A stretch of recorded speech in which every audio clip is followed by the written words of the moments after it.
Homicide Detectives have released CCTV footage of a vehicle of interest in the investigation of a fatal shooting of a man in Sydney's southwest.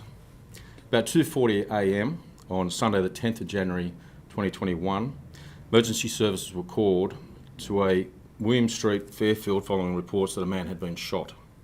Despite the efforts of police and emergency services, they were unable to revive the man and he died at the scene. He has since been identified as 34-year-old Amar Kettule. Following initial inquiries by officers attached to Fairfield Police Area Command, the matter was referred to the New South Wales State Crime Command's Homicide Squad, who commenced an investigation under Strike Force Fitzhill. As part of the ongoing inquiries, detectives have released footage of a car that was seen near William Street at the time of the shooting. The vehicle describes a dark-coloured Jeep Cherokee and was discovered burnt out in Smithfield later on that night, on the 10th of January 2021. Police are urging anyone who has any information to contact Crime Stoppers on 1800 333 000.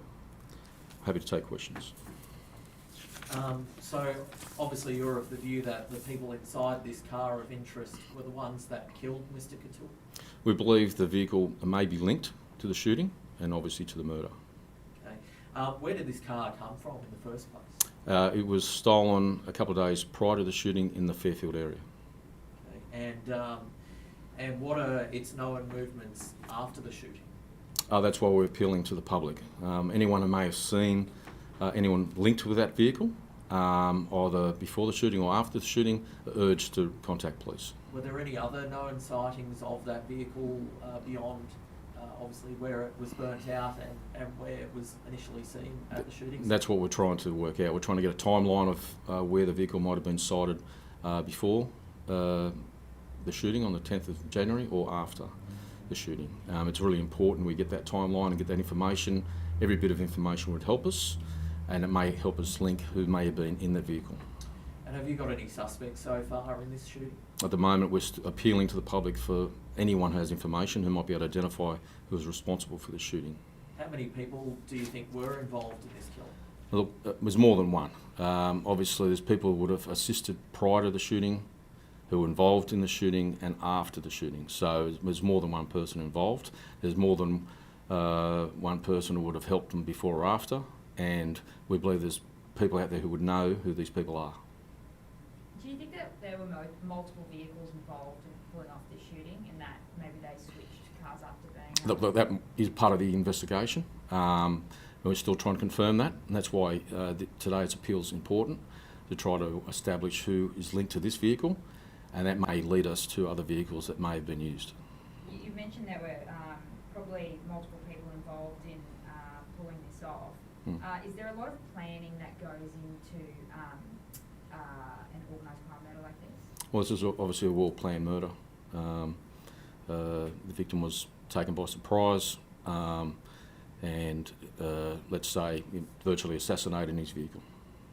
And is it your understanding that he had actually arranged to meet his killers and then was unaware he was going to be ambushed in such a way? No, we believe he was caught unaware. I think it's a point where we're still trying to establish what happened, what the movements of both Amar and is important as well, but the circumstances are still under investigation. That's what we're trying to find out, and trying to go through numerous inquiries, trying to link his movements as well. What can you tell us about Amar and his sort of underworld connections, if you like? Look, again, it's one of the lines of inquiries. Ongoing conflict is between criminal groups or criminal networks or factions. That's one of the line of inquiries we're looking at. His involvement in any criminal activity is obviously a line of inquiry. Looking at associates, looking at people that may have wanted to have contact with him and harm him. That's obviously and have conflict with him. That's another line of inquiry. It's a continuing look at both what his movements are and what he's been up to in his activity, but other people. Is it fair to say that he had more than a few enemies in this world? It's fair to say that we're still trying to establish the motive of why he would have been killed, but we can't discount there would have been people that he would have become in conflict with. Do you know why he left his house at 2:30 in the morning? We're still trying to find out the timeline and why he would have left. There was a number of those inquiries are still ongoing.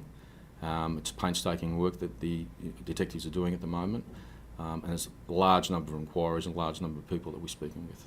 And there's also some ballistic testing that I understand is being carried out at the moment. What can you just talk us through that process and what it sort of looks at? Yeah, part of the inquiries obviously is the forensic testing and also the ballistic testing. That's still ongoing.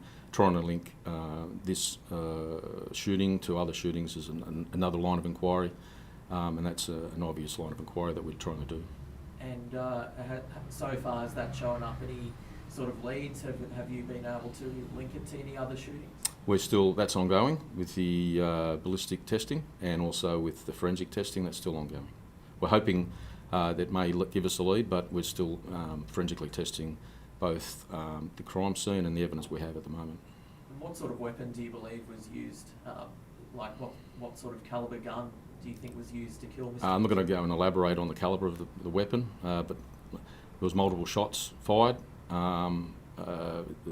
The intention was quite clear. It was to murder Amar, and so by having multiple shots, they achieved what they set out to do, and that was to assassinate him.